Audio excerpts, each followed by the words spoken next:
Buenos días, mi grupo está conformado por Eileen Flores, Daniela Villamizar,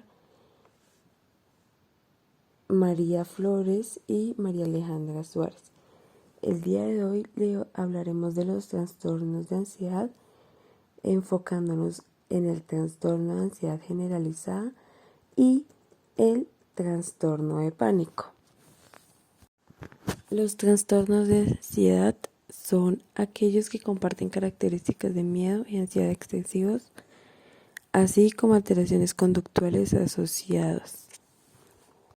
Encontramos como miedo a la respuesta emocional a una amenaza inminente, real o imaginaria, asociado a excesos de activación autonómica necesarias para la defensa o fuga, pensamientos de peligro inminente y conductas de huida. Y a la ansiedad como la respuesta anticipatoria a una amenaza futura, asociada a tensión muscular, vigilancia en relación a un peligro futuro y comportamientos cautelosos o evitativos. Este se diferencia del miedo o ansiedad normal por ser excesivos o persistir más allá de los periodos de desarrollo apropiados, y a la ansiedad o miedo transitorio, a veces inducido por el estrés, por ser persistente, ya que suele tener una duración de 6 meses o más. Bueno, y aquí se clasifican los siguientes trastornos. El trastorno de ansiedad por separación, en la que el individuo desarrolla cierta ansiedad, pues cuando se separa de un progenitor o de alguna otra figura a la que él se sienta apegado. El mutismo selectivo, en la cual el niño decide no hablar, excepto cuando está solo o con ciertas personas cercanas. La fobia específica, en la cual el individuo teme a objetos o situaciones específicas, como puede ser los animales, las tormentas, las alturas, la sangre, los aviones, sitios cerrados o cualquier situación que pueda causar vómito, asfixia o desarrollo de alguna enfermedad. El trastorno de ansiedad social o fobia social, en la que el individuo se siente o se imagina avergonzada cuando habla, escribe o come en público, o también usa en un baño público. La agorafobia, en la cual los individuos temen a ciertas situaciones o lugares, como ingresar a una tienda donde pudieran tener una dificultad para conseguir ayudas y desarrollaran ansiedad. El trastorno de ansiedad inducido por sustancias o medicamentos, en el que el consumo de una sustancia o medicamento ha desencadenado ataques de pánico o otros síntomas de ansiedad. El trastorno de ansiedad debido a otra afección médica, en la que los ataques de pánico y los síntomas de ansiedad generalizada pueden ser causados por numerosas afecciones médicas. También otro trastorno de ansiedad especificado o no especificado. Acá se usan estas categorías para los trastornos con síntomas de ansiedad notables que no corresponden claramente a ninguno de los grupos previos. El trastorno de pánico, en la que el individuo experimenta repetidos ataques de pánico, episodios breves de temor intenso, acompañados por distintos síntomas físicos y de otros tipos, aunado a la inquietud de desarrollar otras crisis y otros cambios conductuales generalizados. Y por último, el trastorno de ansiedad generalizada, donde el individuo no experimenta episodios de pánico agudo, se sienten tensas o ansiosas gran parte del tiempo y se preocupan por muchas cuestiones distintas.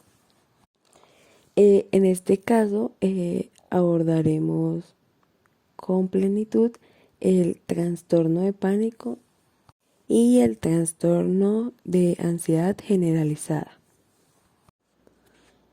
Ahora hablaremos sobre el trastorno de ansiedad generalizado o TAG. Bueno, ¿y qué es el TAG? Es un trastorno mental caracterizado por la angustia, preocupación persistente y excesiva sobre varios aspectos de la vida cotidiana, y al individuo se le dificulta controlar tales preocupaciones. En cuanto a los criterios diagnósticos, que los cuales son 6, el primero nos dice que si la ansiedad y preocupación excesiva se producen durante más días de los que ha estado ausente en un lapso de tiempo de 6 meses. Y estos en relación a los diversos sucesos o actividades de la vida cotidiana pues de una persona. El segundo nos dice que el individuo se le es difícil controlar las preocupaciones.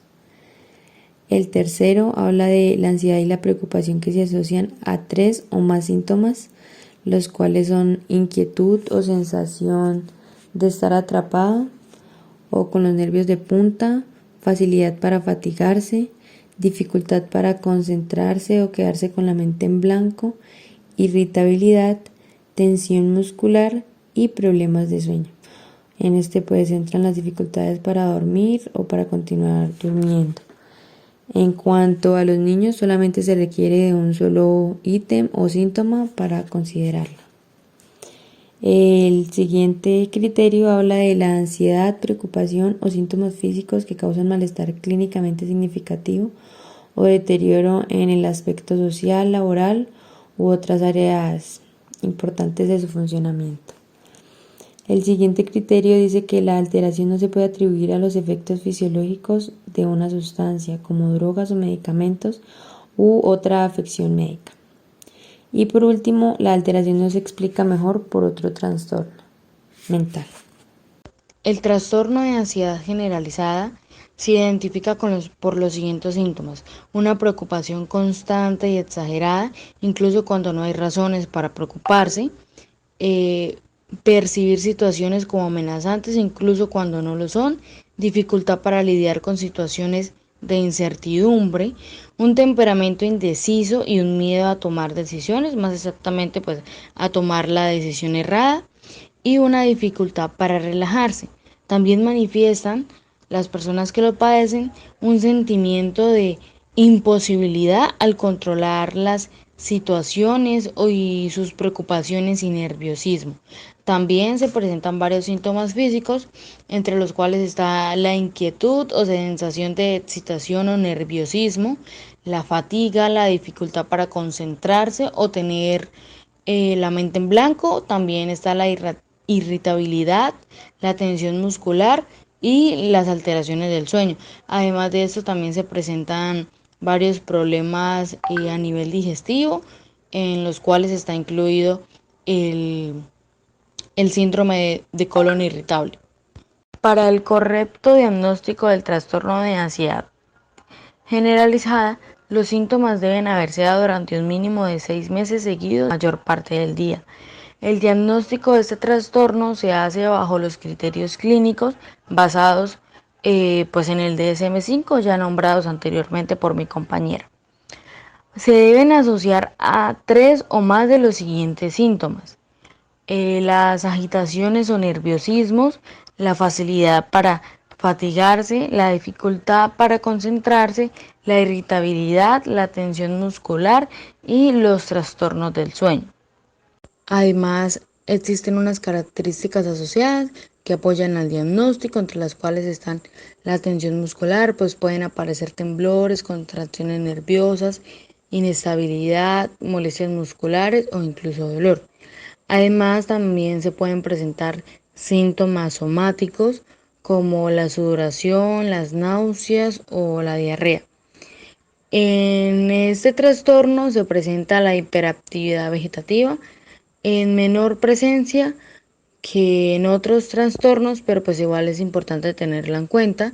Y en esta se pueden presentar alteraciones en el ritmo cardíaco, se puede acelerar, y también una dificultad para respirar o mareos.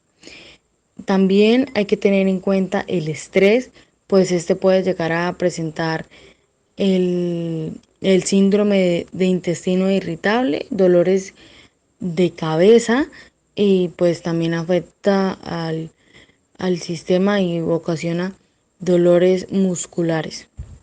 En general, no hay diferencia en el contenido de las preocupaciones de las personas, por decirlo así, normales, con las personas que padecen el trastorno. La diferencia radica en la frecuencia, duración e intensidad, así como también la capacidad de controlar las preocupaciones.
En cuanto a la etiología o las causas, podemos hablar de una combinación de factores genéticos y ambientales donde en muchos casos los genes hacen al paciente más propenso a experimentar de este trastorno. Prosiguiendo con los factores de riesgo y pronóstico que están clasificados en tres, empezamos por los temperamentales, donde entra el desarrollo de la personalidad, la conducta de esta persona y la afectividad negativa que puede tener a lo largo de su vida. En cuanto a los factores ambientales, las adversidades de la infancia y sobreprotección de los padres se clasifican como factores de riesgo, pero más allá de estos no hay factores más específicos. En cuanto a los genéticos y fisiológicos, un tercio del riesgo de sufrir trastorno de ansiedad generalizada es genético. También entran las diferencias en la química y función del cerebro para los aspectos fisiológicos. Hablando de la prevalencia de este trastorno de la población en general es de 3% y de 5 a 7% en pacientes que van a consultas de atención primaria. Las mujeres tienen el doble de probabilidades que los varones de experimentar este trastorno y se produce en un intervalo entre la edad media de vida. Y pues las personas provenientes de países desarrollados también tienen tendencias a experimentar este trastorno, más que personas que provienen de países no desarrollados. Las consecuencias que causa el padecimiento de este trastorno se basan más que todo en la funcionalidad del individuo, pues este trastorno se caracteriza por incluso llegar a la incapacitación. Una de estas consecuencias es la productividad y la deficiencia, pues perjudica la capacidad del individuo para hacer cosas de manera rápida y eficiente. Además se logra ver un deterioro del individuo, pues por toda la presión que él lleva a causa de las preocupaciones que constantemente él percibe, además de el cansancio, la tensión muscular y los trastornos del sueño que él pueda llegar a padecer. También afecta en el caso de los padres que aumenta la desconfianza hacia sus hijos debido pues a la preocupación excesiva y esto afecta la capacidad de fomentar la confianza en sus hijos. El trastorno de ansiedad generalizada también puede provocar o empeorar otras afecciones físicas, como son pues los problemas digestivos, los dolores de cabeza y migrañas, enfermedades crónicas, problemas para dormir o trastornos del sueño y problemas del corazón. En cuanto al diagnóstico diferencial o trastornos con los cuales no se debería confundir el TAG, serían trastorno de ansiedad debido a otra afección médica, trastorno de ansiedad inducido por sustancias y medicamentos, trastorno de ansiedad social, trastorno obsesivo compulsivo, trastorno de estrés postraumático y trastornos de adaptación, trastornos depresivos y bipolares y psicóticos. La comorbilidad en este trastorno se presenta principalmente con el neuroticismo, pues este se asocia a antecedentes temperamentales y factores de riesgo genéticos ambientales que esos trastornos tienen en común, aunque también son posibles otros factores ambientales. También se presenta comorbilidad con el trastorno por consumo de sustancias, trastornos de la conducta, trastornos psicóticos, trastornos del neurodesarrollo, trastornos neurocognitivos, el obsesivo compulsivo. El tratamiento para el trastorno de ansiedad generalizada se da de dos maneras, por psicoterapia y por farmacología. Las decisiones terapéuticas dependen de la afectación del funcionamiento de la vida diaria del paciente. En psicoterapia, que es cognitivo-conductual, se centra en la enseñanza de habilidades específicas para controlar directamente las preocupaciones. Además, se concientiza al paciente sobre sus pensamientos irracionales que lo llevan a preocupaciones infundamentadas. Además, aquí se aplican técnicas como la relajación y la biorretroalimentación. En el tratamiento farmacológico ya se aplican medicamentos antidepresivos, bispirona y benzodiazepina, que es un tipo de sedante. Además de que se pueden generar efectos secundarios por el medicamento, los cuales son náuseas, difusión sexual, agitación, aumento de peso e insomnio.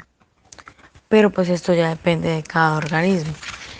Tanto el tratamiento farmacológico como el psicoterapéutico en forma simultánea son recomendados para el adecuado manejo del trastorno. Es importante para el paciente entender que la ansiedad es una condición médica manejable y controlable, siempre y cuando él colabore estrechamente con el médico. Bueno, ahora vamos a hablar pues del trastorno de pánico, el cual pues también es conocido como una crisis de angustia. Ese trastorno pues se caracteriza por presentar episodios repentinos de miedo intenso que por ende pues provocan reacciones físicas graves cuando no existe ningún peligro o alguna causa en realidad.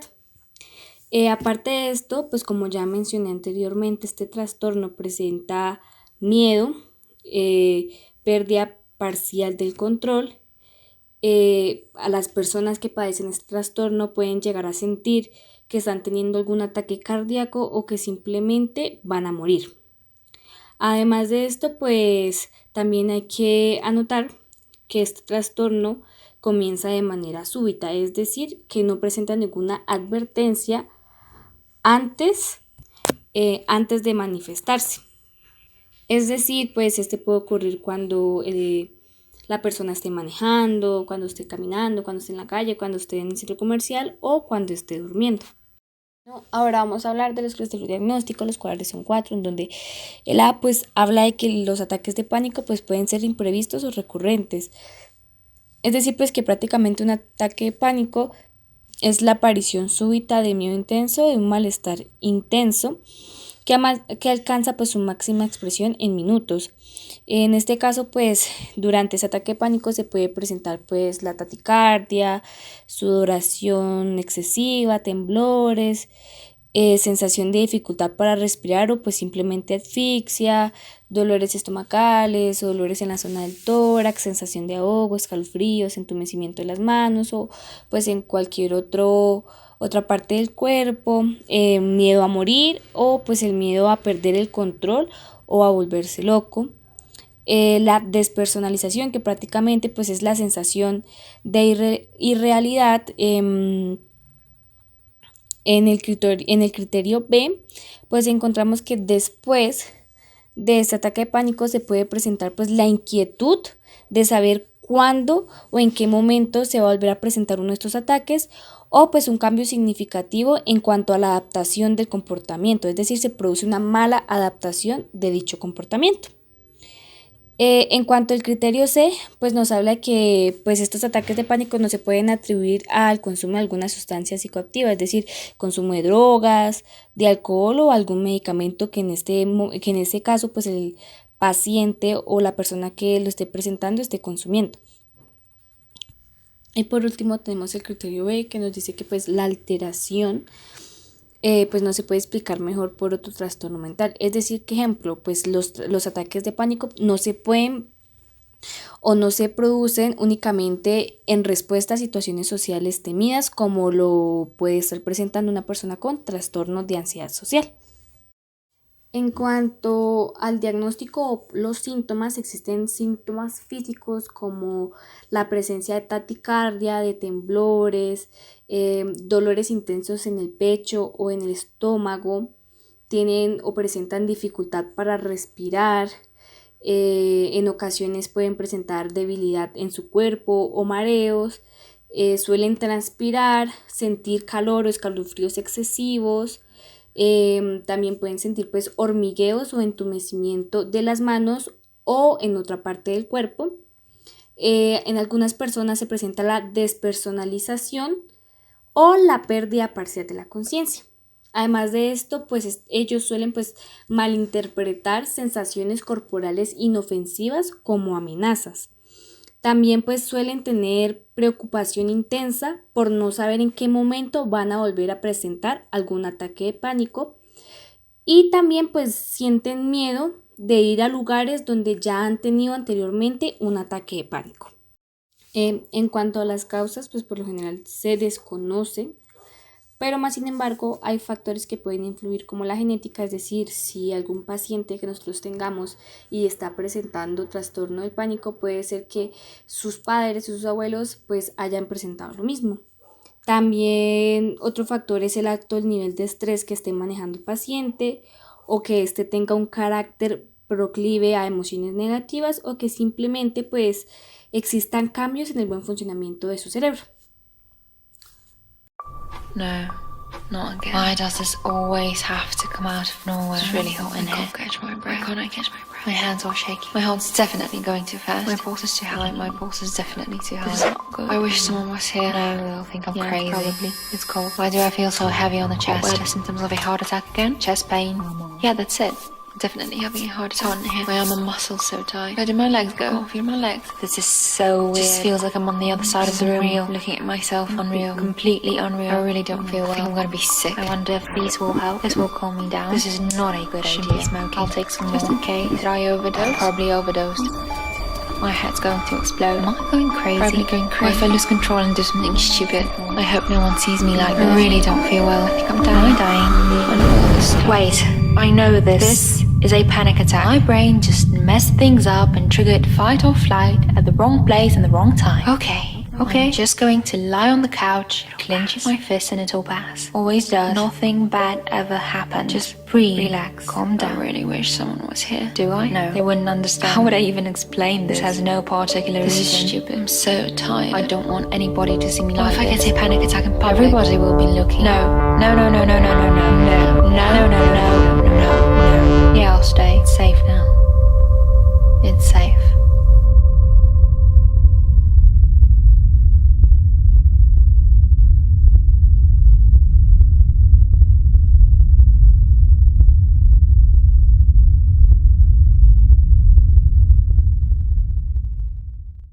Bueno, la prevalencia en padecer este trastorno entre la población general está en torno al 2 a 3% en adultos y adolescentes. Y en las mujeres suelen ser con más frecuencia afectadas que los hombres por el mismo. Existen unos factores de riesgo y pronóstico de este trastorno, que son los temperamentales, incluye la afectividad negativa, y puede ser, por ejemplo, el neurositismo, es decir, la predisposición a experimentar emociones negativas, y la sensibilidad a la ansiedad. También los factores ambientales, que estos se derivan de experiencias infantiles de abuso sexual y malos tratos físicos. Además, el fumar genera un riesgo para padecer estos ataques. Y por último, los genéticos o fisiológicos, que estos se creen que hay genes que confieren en este trastorno, pero aún son desconocidos. Sin embargo, la amígdala, que es una estructura que juega un papel importante en este padecimiento. Asimismo, se tiene en cuenta sus antecedentes familiares, como si sus padres han padecido ansiedad, depresión o trastornos bipolares.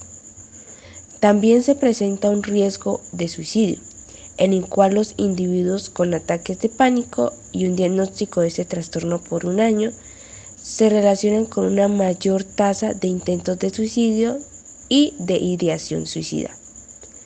Este trastorno también trae como consecuencias funcionales discapacidades en ámbitos sociales, como relacionarse con amigos, en ámbitos ocupacionales como en el trabajo, y físico, como lo hemos descrito anteriormente en los síntomas. Por lo que este individuo va a recurrir a abandonar progresivamente estas funciones. En su diagnóstico diferencial suele ser confundido con otros trastornos de ansiedad especificados o no especificados. En este pueden presentarse ataques de pánico, pero en el caso de los trastornos de ansiedad especificado o no especificado, los síntomas son limitados, es decir, no se presentan todos los requeridos para considerarse un trastorno de pánico. Con el trastorno de pánico de ansiedad debido a otra afección médica, no se puede diagnosticar este trastorno si los ataques de pánico son considerados como consecuencia directa de una de las afecciones médicas. De igual forma, en el trastorno de ansiedad inducido por sustancias y o medicamentos, si estos ataques de pánico son un efecto fisiológico directo de una sustancia, no se le puede atribuir este diagnóstico. Y por último, con otros trastornos de pánico como características asociadas. Entre esos está el trastorno de ansiedad y psicóticos. Si estos síntomas son provocados por situaciones sociales, pueden ser en el trastorno de ansiedad social o en situaciones fóbicas, en el de agorafobia, el diagnóstico no se puede realizar para un trastorno de pánico, pues ya que no cumple los criterios establecidos de este trastorno.